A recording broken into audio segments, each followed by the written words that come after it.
Hello, hello, hello, ladies and gentlemen. This is Mrs. Patterson and Mrs. Felix, and we are coming at you live from our Coronication, safe and sound in our homes. Today is week 6. This is day 1, and we are going to be working on the elements of poetry. So let's start off by saying good morning, ladies and gentlemen, and welcome back to another wonderful week of learning at Bethune Elementary School. I want to get started by focusing our minds with our pledge of success. So if you all would please join along. I will be the rose that grew from the concrete, able to stand on my own feet. I am proud of who I am and confident in who I'll be. If I'm focused, I will achieve anything that I can dream. Look out, world, because once I've started, there is nothing stopping me. So now that we know that there's nothing stopping us as long as we are focused, let's go ahead and get started. So this is ELA. Remember, we are now combining math and ELA into the same Nearpods. So this video is just for ELA. That is our focus. In this entire week, we are focusing on the following standard. This is ELA GSE 4RL5. This standard as a whole is that we are going to be explaining the major differences between poems, dramas, and prose, and refer to the structural elements of poems. So we're going to be really focused on these next couple of words: verse, rhythm, meter, and drama. If we were focused on drama, we would be focusing on the cast of characters, the setting, the descriptions, the dialogue, the stage direction when we are writing or speaking about a text. So all this means is that by Friday of this week, if you stay diligent, you stay focused, and log on every single day and get your work done, you will be able to confidently say, yes, I can explain the elements of poetry. I know what a verse is. I know what a rhyme is. I know what a stanza is, and all the other words that we are going to come across this week. So if you would please get out your packet if you are still grabbing packets, or go ahead and click on your Nearpod if that's what you have, and let's get started. This is going to be lesson 19, Elements of Poetry, and we are on page 298. In this lesson this week, you all are going to be learning about different elements of poetry and exploring how these elements work together within a poem to create certain effects and to convey certain feelings. So the first thing that we have to understand is that we aren't talking about a story today.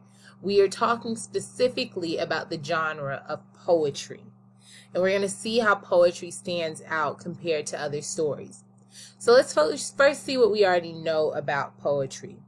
Have you all ever heard of a little nursery rhyme that goes, Jack and Jill ran up the hill to fetch a pail of water.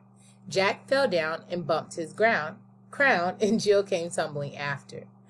So that is something very simple. It is a nursery rhyme, but what you will notice is that it has a beat to it. It has a rhythm.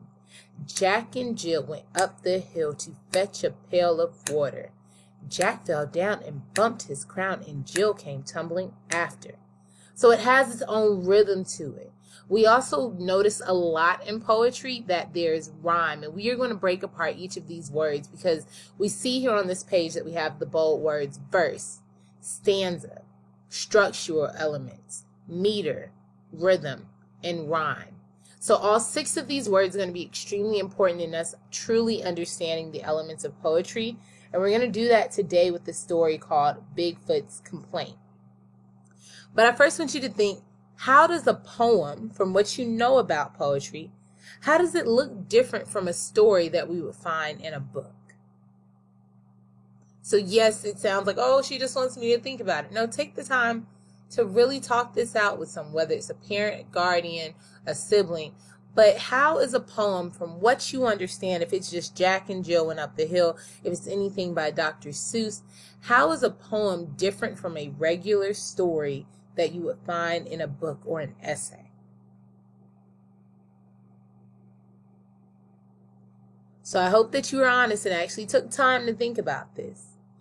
Some things I want to point out are, in a regular story, you have sentences. Those are lines of text that end with a period.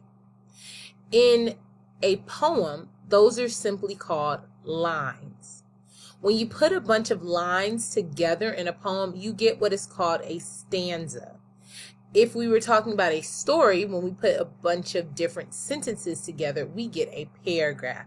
So we'll see a lot of different areas where we're able to compare and contrast poetry this week to a regular story, and you'll see how all of those things are able to compare to one another. But our goal is to be able to learn these 6 bold words and truly understand how poetry works. So I'm going to go ahead and start reading. If you would please follow along. This is Lesson 19, Elements of Poetry. Understanding about verse, rhythm, meter, and other features used in poems will help you write and talk about them. A poem has features you can both see and hear. So that's a key part. You can see certain things in a poem that makes them different, and you can also hear different things like Jack and Jill went up the hill to fetch a pail of water. So you can hear that flow, also known as that rhythm. Each line in a poem is called a verse. So how we were talking about sentences, those lines, those are known as verses. When you put several verses grouped together, they form a stanza. The same way that when you take all of those sentences and put them together, you get a paragraph. Here, each of those sentences or each of those lines is known as a verse. And when you put all of those together, you get what is called a stanza. These are known as structural elements. So if you remember how we talked about text structure, it's how something is set up and it accomplishes a purpose. It has a reason behind it. So these structural elements, such as verse, stanza, meter, rhythm, rhyme, they all have a purpose that help you to better understand the poem that you're reading. Other elements in a poem are ones that you hear. So a verse and a stanza are things that you see. You can actually look at a poem and see, okay, that's one line. You can look at them all together and you go, okay, well, all those verses brought together, that's one stanza. So those are things that you see. But there are some that you hear, known as a meter. A meter sets up a pattern of strong and weak syllables in each verse.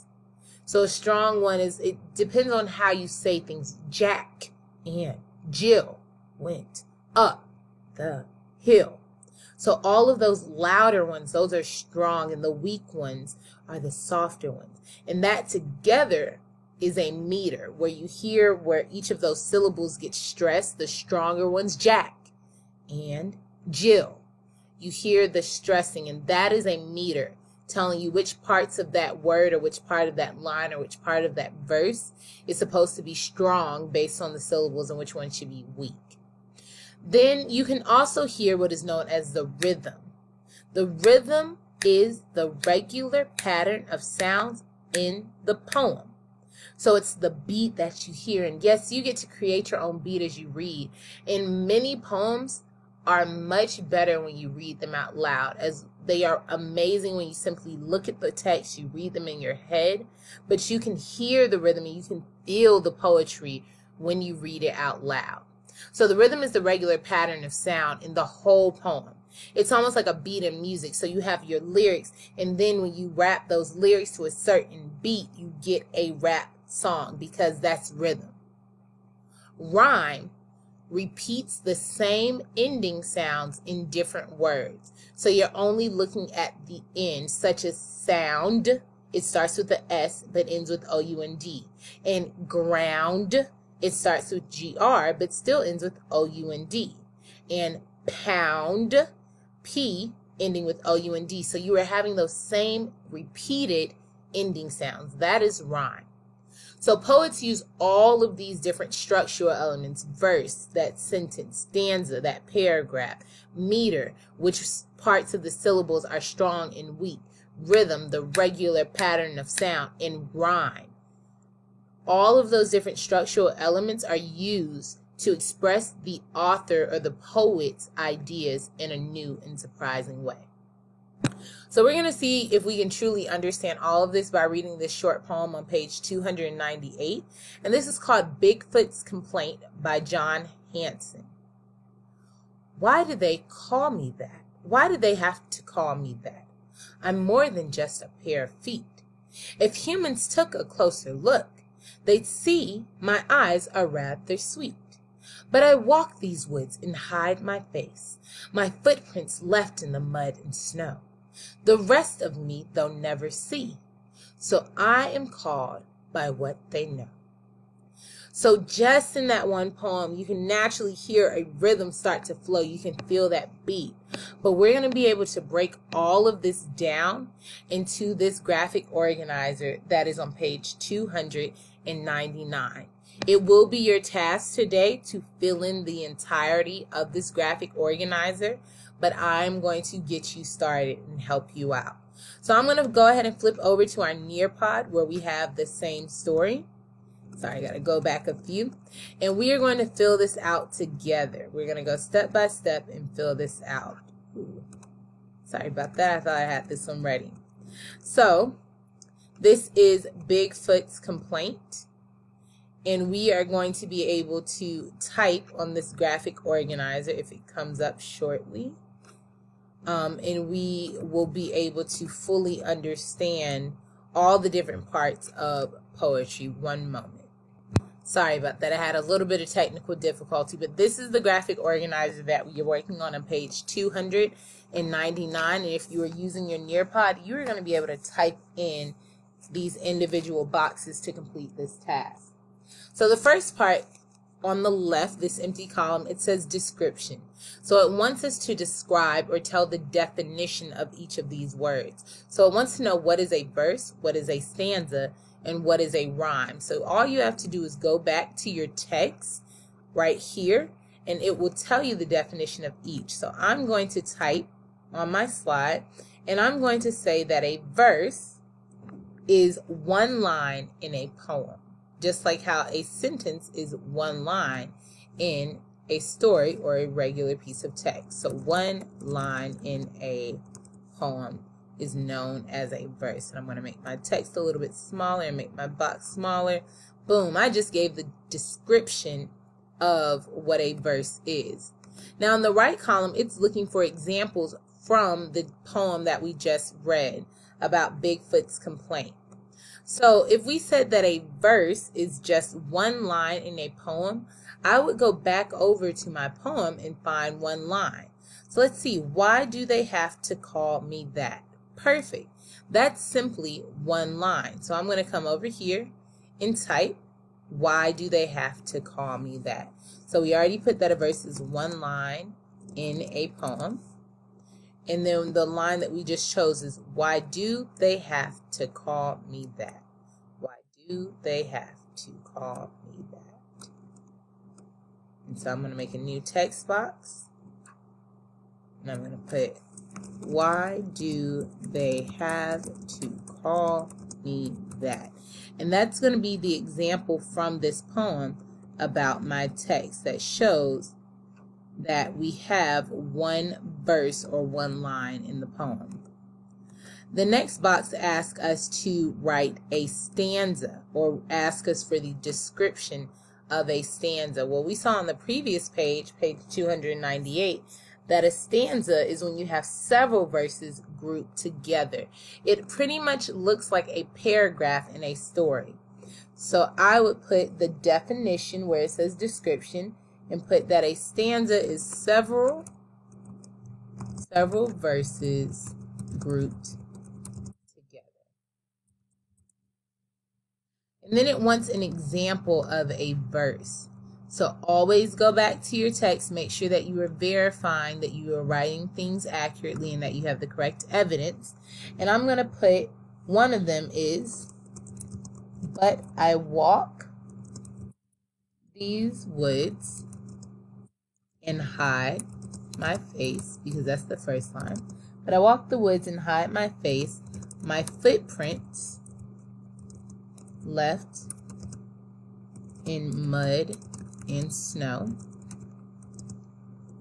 The rest, because we're putting the entire group of verses in here, the rest of me they'll never see. And then, so I am called by what they know. So I just gave you the first 4 boxes. It's your job to finish this last one on the description of rhyme and give an example. Let me know if you need any help.